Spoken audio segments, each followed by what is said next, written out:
Bonjour à tous, curieux et amis de la France. Aujourd'hui, le 4e épisode de notre série, Le mode de vie à la française.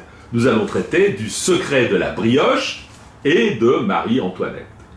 Une série qui suit l'enquête de mon livre Le mode de vie à la française, que je vous conseille d'acquérir si vous ne l'avez pas déjà fait, notamment sur Amazon, pour en savoir plus sur les secrets du mode de vie à la française et son histoire.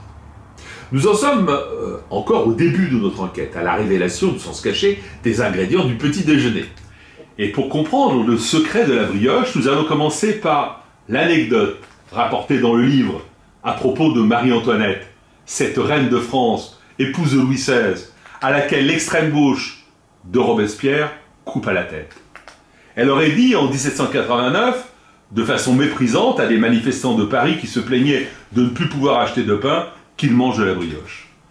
Cette histoire a longtemps été relayée dans les écoles plus tard par des enseignants qui voulaient justifier la terreur et Robespierre, contre l'Église, contre la monarchie constitutionnelle, contre les partisans de la démocratie libérale. Cette histoire s'appuie sur un texte de Jean-Jacques Rousseau, Les Confessions, dans lequel il a écrit qu'une grande princesse aurait dit, en apprenant que le peuple n'avait plus de pain, qu'il mange de la brioche.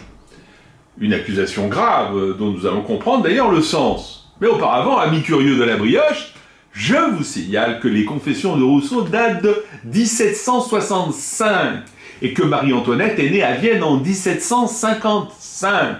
Elle n'a donc alors que 10 ans quand Rousseau rapporte cette anecdote. Et elle vit à Vienne à la cour de Habsbourg et non à Versailles, où elle n'a encore jamais mis les pieds. Et jamais, nous allons comprendre, une délégation n'aurait eu même l'idée de lui apporter des doléances.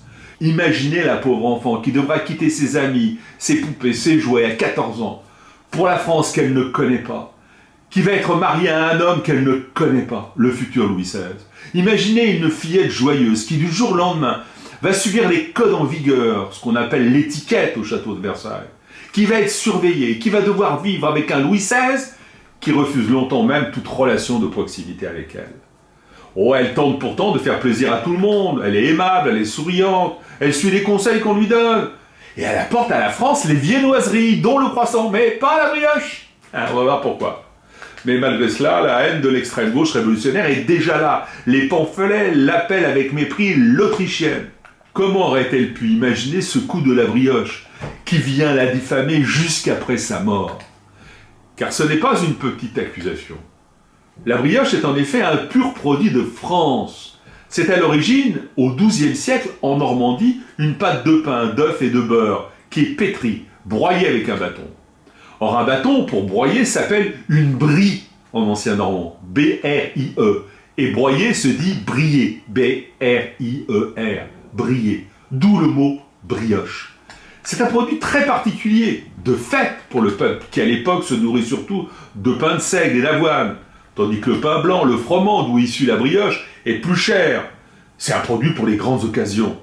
Et elle se partage comme le pain, il y a quelque chose de christique, dès le Moyen-Âge, dans ce partage de la brioche. Ce partage dit la concorde, retenez ce beau mot, la fraternité. Elle est parente du pain du Shabbat, des Juifs, où on partage un pain tressé, légèrement sucré, en distribuant les morceaux à chacun. Dès le XVIe siècle, la brioche normande symbolise le mode de vie sucré, avec farine, sucre maintenant, levure, œuf, une pincée de sel. Et bientôt, chaque région de France apporte sa propre marque à cette pâte levée. Elle peut être comme la petite brioche parisienne surmontée d'une boule, ou longue et joufflue comme la brioche vendéenne que nous avons vue tout à l'heure. Certains la préfèrent en forme de couronne parfumée à la vanille et au rhum, d'autres en forme de chapeau creux arrosé de sirop de sucre, parsemé de raisins de Corinthe comme le Kouglof en Alsace, qu'importe. Ainsi, ils prétendent que Marie-Antoinette aurait dit aux misérables d'aller ingurgiter de la brioche alors qu'ils avaient faim. Ce n'est pas seulement dire qu'elle se moquait de la misère populaire. Et cela veut dire que c'est de la France elle-même dont elle se moquait. La prétendue preuve qu'elle serait restée finalement une Autrichienne alliée des forces ennemies de la République. Elle serait donc une traître à la France. Une manière de justifier après coup l'ignominie. Car le 16 octobre 1793, la malheureuse qui avait 37 ans, qui aimait la France et ses brioches, était exécutée place de la Révolution.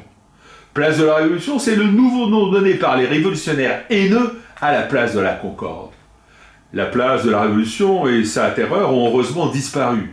La place de la Concorde est revenue. Et la brioche revient lors des petits déjeuners même pour célébrer la Concorde, la spiritualité chrétienne, quand bien même elle s'ignore, et le mode de vie sucré. Aussi, en la goûtant, ayez parfois une pensée pour cette douce Marie-Antoinette, dont on vola l'enfance, qui nous apporta les viennoiseries et qui fut lâchement assassinée par ceux qui, au lieu de l'amour, avaient la haine dans le cœur.